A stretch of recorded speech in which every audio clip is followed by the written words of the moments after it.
মেয়ে হওয়া বড় জ্বালা, তাই না? সংসার কিভাবে চালায় এই চিন্তা করতে করতে আমাদের রাতের ঘুম উড়ে যায়। পেটের জ্বালা বড় জ্বালা, তাই না? তো এরই নাম হয়তো সংসার, এরই নাম জীবন। তো আসসালামু আলাইকুম। উত্তর দিনাজপুর জেলার ছোট্ট একটি গ্রাম থেকে আমি পায়েল। আমার একটি নতুন ভিডিওতে আপনাদের অনেক অনেক অনেক ভালোবাসা। আর যারা আমার পরিবারে যুক্ত হয়েছেন তাদেরকে জানাই মন থেকে অনেকটা ভালোবাসা। আর যারা ভিডিওটা দেখছেন ভালো লাগলে অবশ্যই কিন্তু সাবস্ক্রাইব করবেন চ্যানেলটা। তো সকালবেলা উঠেই সংসারের যা যাবতীয় কাজকর্ম বলতে বাসন টাসন ধুয়েছি, গ্যাস ট্যাস মোছামুছি, ঘর ধোয়া এই সমস্ত কিছু করে সঙ্গে সঙ্গে সকালবেলায় চলে গেছি একটা গ্রামের দোকানে। দেখেন গ্রামের দোকান কিন্তু এরমটাই হয়, এখানে মুরগি গরু সমস্ত কিছুই বাঁধা থাকে। আর গ্রামের লোকের জন্য এই গ্রামের দোকানগুলোই যথেষ্ট। তো সকাল সকাল কি রান্না করব চিন্তা ভাবনা করতে করতেই চলে গেলাম দোকানের সোয়াবিন আর ডিম নিতে। আর এখানে একটা ছোট্ট সোনা বাবা তার দাদির সাথে বেশ রোদ তাপ ছিল, তো আমি তাকে হাসাচ্ছিলাম, একটু গল্প করছিলাম। তো সেসব করা হয়ে গেছে। এখন আমি বসে দিয়েছি সকলের জন্য চা। সকলকে চাটা দিয়ে আমি নিজে চা নিচ্ছি। আর আমার একটা অভ্যাস কি বলো তো, আমি আবার গ্লাসে চা খাই।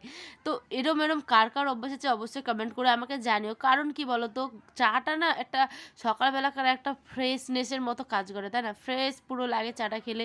সকাল সকাল দেখো গ্লাসে চা খাওয়ার একটা আলাদাই মজা বাঙালি হিসেবে, তাই না? তো আমি এখানে বিস্কিট নিয়ে এসেছিলাম ওই দোকান থেকে আর কি। কালকে এটা নিয়ে এসেছিলাম। বিস্কিটটা হচ্ছে কি যে ভালো খেতে, তোমরা কল্পনা করতে পারবে না। এই বিস্কিটটা আমার বেস্ট বিস্কিট। তো এটা যদি বলে পুরোটা খেতে আমি তাতেও রাজি, এত ভালো হয়। তো এখানে খাওয়া দাওয়া কমপ্লিট করে নিয়েছি সকালবেলাকার। আর এখানে বাবুর আয়নের আর কি কিছু চুস টুস এই সমস্ত কিছু মজা টজা ছিল, ওগুলো ধোয়াধুয়ি করে নিয়েছি। দেখো রোদটা যা উঠেছে আজকে, সকাল সকাল সকাল খুব ভালো রোদ উঠেছে। তো এখানে সমস্ত কিছু শুকাতে দিয়ে দিচ্ছে। আর এদিকে আয়নের দাদি ধান দিয়েছে, যেহেতু এটা হচ্ছে শীতকাল।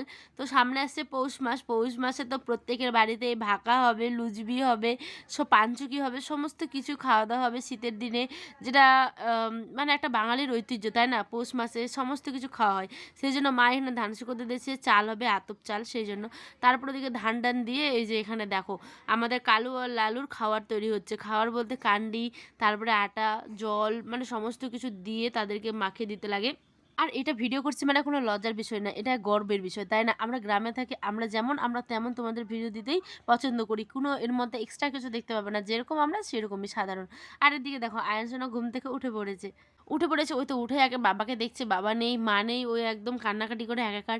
আমি যেহেতু বাইরে একটু কাজ করছিলাম দেখি যে ওই উঠে পড়েছে, তাই ওকে নিয়ে উঠিয়ে মুখ চোখ ওকে ধুয়ে দিলাম, একটু আদর করে দিচ্ছিলাম সকাল সকাল। আর এদিকে আয়নসোনার জন্য বসে দিচ্ছি একটু সুজি। তো সুজিটা যেহেতু একটু ভাজবো, সেই জন্য ভাবলাম যে ঘি দিয়ে একটু ভেজে নিই, তাহলে একটু টেস্টি হবে আর আয়নের খেতেও ভালো লাগবে। তাই ঘি দিয়ে সুজিটাকে একটু ভালোভাবে একটু গরম জাস্ট ভাজা ভাজা করে নিচ্ছিলাম। তারপরে দিচ্ছিলাম জল দিয়ে, জাস্ট চিনি দিয়ে করে নিয়েছি গো। কারণ আমার কাছে তো দুধ ছিল না, আর গুঁড়ো দুধ খাওয়া বাচ্চাদের পক্ষে ঠিক না, সেই জন্য। তো সমস্ত কিছু করার পরে দুপুরের রান্না বাড়িতে চলে এসেছি। দেখো আজকে রান্না করবো যে নিয়েছিলাম সকালবেলা ডিম, আলু, সয়াবিন আর একটা ফুলকপি দিয়ে করব। তো দেখো ডিমগুলোকে আমি সেদ্ধ করে লাল লাল করে ভেজে নিয়েছি। আর কি বলো তো একটা কথা, আমাদের প্রত্যেকটা মেয়ের জীবনে একটা করে চিন্তা থেকেই থাকে। আজ এটা যদি হয় সে মধ্যবিত্তের, কিন্তু হ্যাঁ প্রত্যেকের কথা আমি বলছি না, আমাদের মতো যারা মধ্যবিত্ত, তো মনে হয় যে কাল কি রান্না হবে, আজ তো এটা করলাম কাল কি করব, কাল কিভাবে কি করব।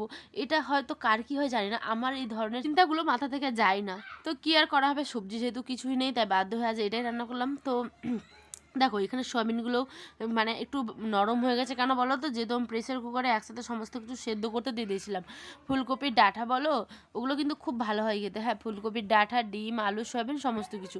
আর এখানে মশলাটা হচ্ছে গিয়ে রসুন, পেঁয়াজ, লঙ্কা, টমেটো, জিরে, আদা সমস্ত বাটা। আর ফুলকপিটা দেখছো, ওই ফুলকপিটা কিন্তু আমি হলুদ লবণ দিয়ে জলে ভাপিয়ে নিয়েছি। তো দেখো মাছ মাংসর থেকেও যা খাওয়ারটা টেস্টি হয়েছিল কি বলবো, সত্যি অপূর্ব। মাছ মাংসকেও না এইসব রান্না হার মানিয়ে দেয়। কেন বলো তো, যারা এই ধরনের খেতে পছন্দ করো তাদেরকেই বলছি। আর এখানে কিছু ধনেপাতা দিয়ে দিলাম, ধনেপাতা দিলে তো শীতকালে রান্নার টেস্ট অবশ্যই আরও ভালো হয়ে যায়, তাই না? আর শেষে দেখো, শেষে এই ভাজা মশলা জিরে একটু ভেজে তার মধ্যে গুঁড়ো করে দিয়ে দিয়েছি।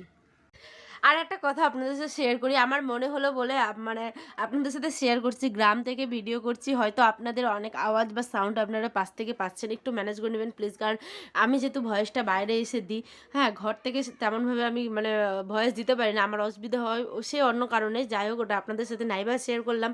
হ্যাঁ তো কী করবো বলেন, একটু ম্যানেজ করে নিয়েন। আর এখানটায় দেখেন আমার বড় আম্মা দিয়েছিল হচ্ছে গিয়ে কী বলো ওটা, জলপাইয়ের আচার, ঠিক আছে। তো সেই জলপাইয়ের আচারটা যা টেস্টি, একদম এত লোভনীয়, দেখেই বুঝতে পারছেন খুব খুব খুব ইয়ামি হয়েছে।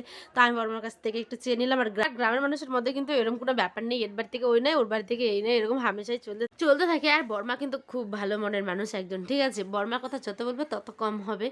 তো আর কি বলবো বলেন, আজ বিকেলে ভিডিওটা মানে এখানে কমপ্লিট করছি, আবার দেখাবে অন্য একটি ভিডিওতে।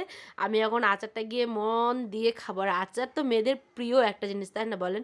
দেখাবে অন্য একটি ভিডিওতে। সকলে ভালো থাকবেন, সুস্থ থাকবেন, সাবধানে থাকবেন।